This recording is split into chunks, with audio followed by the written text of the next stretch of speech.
Olá, sejam bem-vindas e bem-vindos de volta à disciplina IF 036, Laboratório de Física. E lembrando que estamos na unidade 1 e eu sou o professor Hélio Molizani.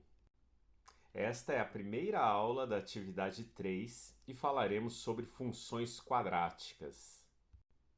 As funções quadráticas também são conhecidas como função de segundo grau ou equação de segundo grau. É um tema que vocês já viram bastante no ensino básico, né, em especial no ensino médio. Então, nosso objetivo hoje é falar rapidamente, superficialmente, porque o que queremos aqui é usar a equação de segundo grau para resolver a atividade experimental que queremos fazer. Mas, de um modo geral, a representação, né, para a gente lembrar então, a representação de uma equação ou de uma função de segundo grau é dada como y igual a x² mais bx mais c, ou, prefiro falar aqui, f de x, né, a função de x. F de x é ax² mais bx mais c, onde a, b e c são os coeficientes dessa função. Como essa não é uma aula de matemática, nós não aprofundaremos tanto os conceitos da função ou da equação de segundo grau. Se você tem dúvidas sobre o assunto, eu recomendo que vocês revisitem, estudem, né? Peguem outro material para relembrar detalhes das equações ou das funções de segundo grau. Mas como nosso objetivo é usar a função de segundo grau para resolver os problemas em física, a gente vai começar com um exemplo. Imagina que você tem uma bolinha e você abandonou essa bolinha numa rampa plana.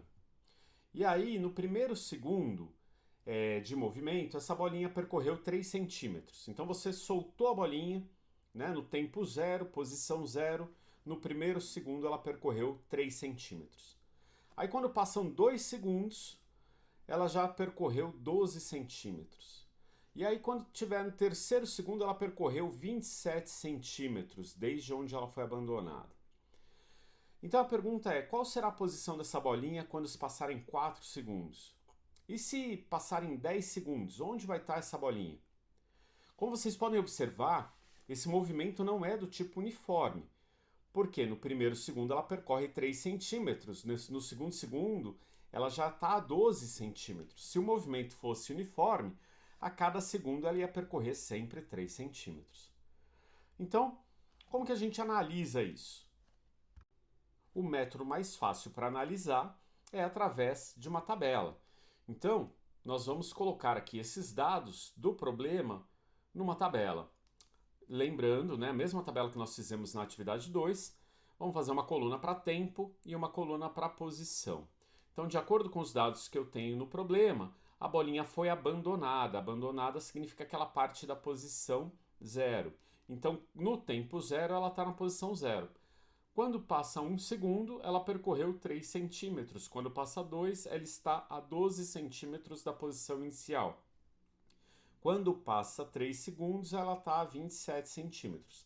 Nossa pergunta é onde que ela vai estar quando passar 4 e onde que ela vai estar quando passar 10. Então nós vimos que a representação matemática, né, pode ser também através de tabelas e através de funções. Então, e também gráficos. Então, a partir da tabela, nós vamos montar o quê? Um gráfico. Bom, a representação gráfica desses dados, então plotando esse gráfico numa planilha eletrônica, nós vamos ter algo dessa maneira. Se vocês olharem em detalhes aqui, vocês vão perceber que esses pontos aqui eles não estão alinhados, eles não estão numa linha reta. Então, da mesma maneira que nós fizemos na atividade 2, a partir do momento que eu ploto um gráfico, nós podemos colocar aqui uma linha de tendência e aí também determinar a equação dessa função, né? Determinar essa função. Fazendo isso, por exemplo, aqui eu usei a planilhas Google, poderia ser também o Excel. Quando a gente coloca a linha de tendência, a gente percebe que a linha de tendência linear não funciona para esse caso. E aí, então, é uma linha de tendência polinomial de grau 2.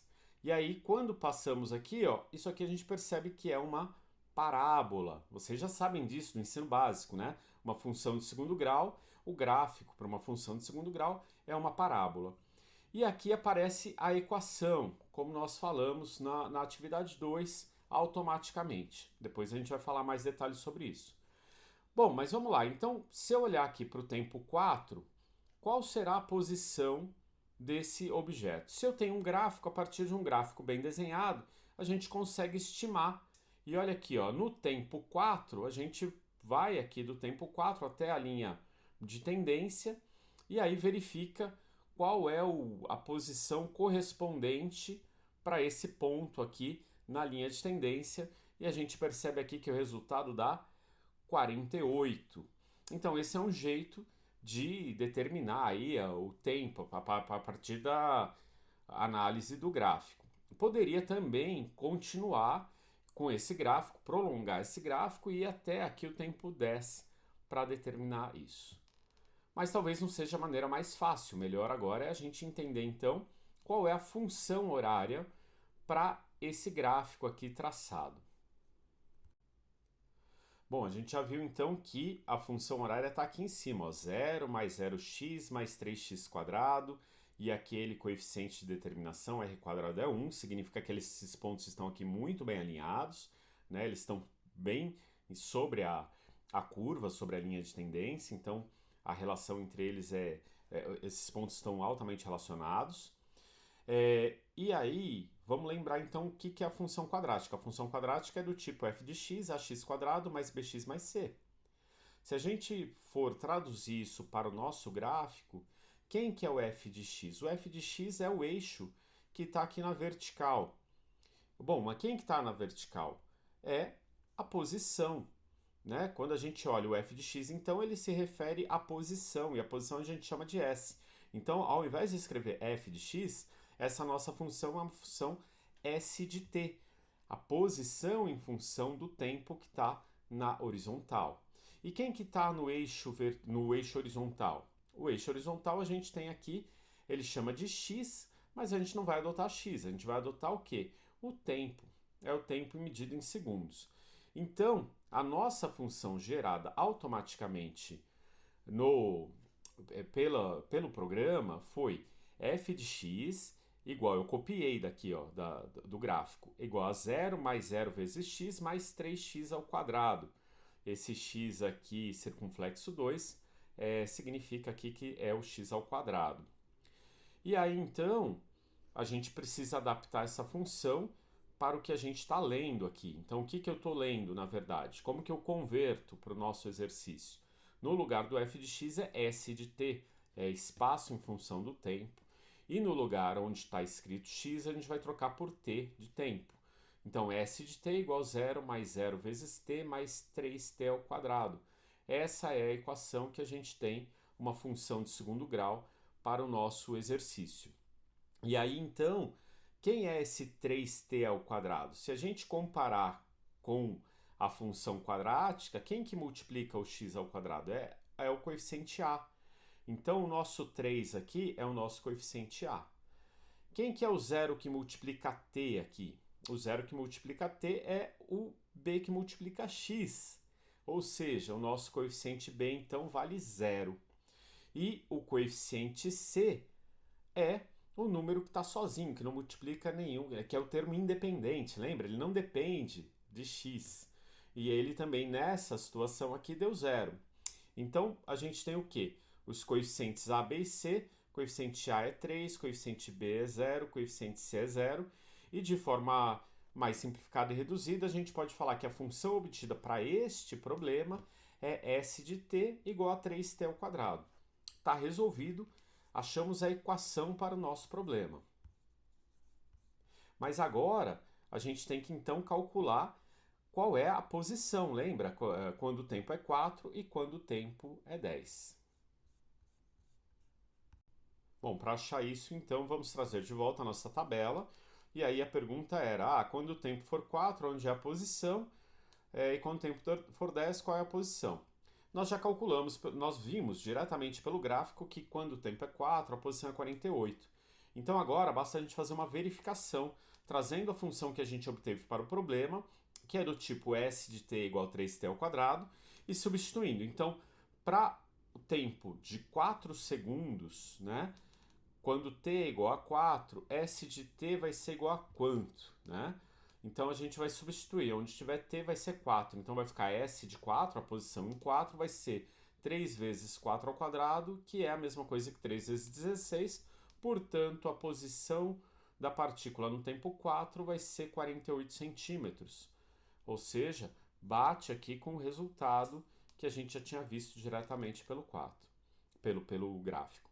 E também, quando a gente vai olhar aqui para a posição, né, quando a gente vai determinar a posição no tempo 10 segundos, o t é igual a 10. Então a gente vai pegar a mesma função e vai substituir agora o t por 10. Então a equação vai ser 3 vezes 10 ao quadrado, que é 3 vezes 100. Portanto, a posição da partícula no tempo 10 segundos vai ser 300 centímetros. E a gente consegue então determinar qualquer valor. Essa é a vantagem de descobrir, né, equações. E é o que a gente vai fazer na atividade experimental, na próxima atividade experimental, essa atividade experimental 3. Bom, então retomando aqui, qual é o significado físico desses coeficientes? Algo que nós vamos trabalhar mais a fundo nas próximas aulas. A função horária dos espaços para o movimento retilíneo uniformemente variado, vocês já viram lá no ensino básico, que é do tipo S de t é igual a S0 mais V0 vezes t mais AT quadrado sobre 2, ou meio de AT quadrado, ou A sobre 2t ao quadrado. Isso aqui vocês já viram no ensino básico, essa é a equação para o MRUV, ou para o MUV, também chamado movimento uniformemente variado, movimento retilíneo uniformemente variado. Isso aqui é uma equação de segundo grau. E aí, se vocês então compararem aqui com a função quadrática, o nosso coeficiente A é quem multiplica aqui o t ao quadrado. Quem que está multiplicando o t ao quadrado? É a aceleração dividido por 2. Veja que esse A minúsculo, eu até coloquei para diferenciar o coeficiente A como um A maiúsculo e a aceleração como um A minúsculo. A aceleração sobre 2, a metade da aceleração é o coeficiente A. E a velocidade inicial? A velocidade inicial é o coeficiente b. E a posição inicial? A posição inicial é o coeficiente c. Então nós vamos falar melhor, vamos retomar isso na nossa próxima aula, usando o experimento, fazendo atividade com experimento de fato e determinando aí aceleração, velocidade inicial e posição inicial. Para finalizar a nossa aula de hoje, vamos lembrar o que vimos, que foi o quê? Conceito sobre função quadrática, algo que vocês já viram lá no ensino básico. O que nós destacamos nessa aula é que vocês prestem atenção no significado físico para os coeficientes A, B e C, que vamos retomar na próxima aula. Esse tema é fundamental para que vocês possam fazer a atividade experimental número 3. Então, se você tem dúvidas com relação à função quadrática, equação de segundo grau, pega um livro aí, retoma exercícios e os conceitos sobre as funções quadráticas. Bons estudos para vocês e até a próxima aula.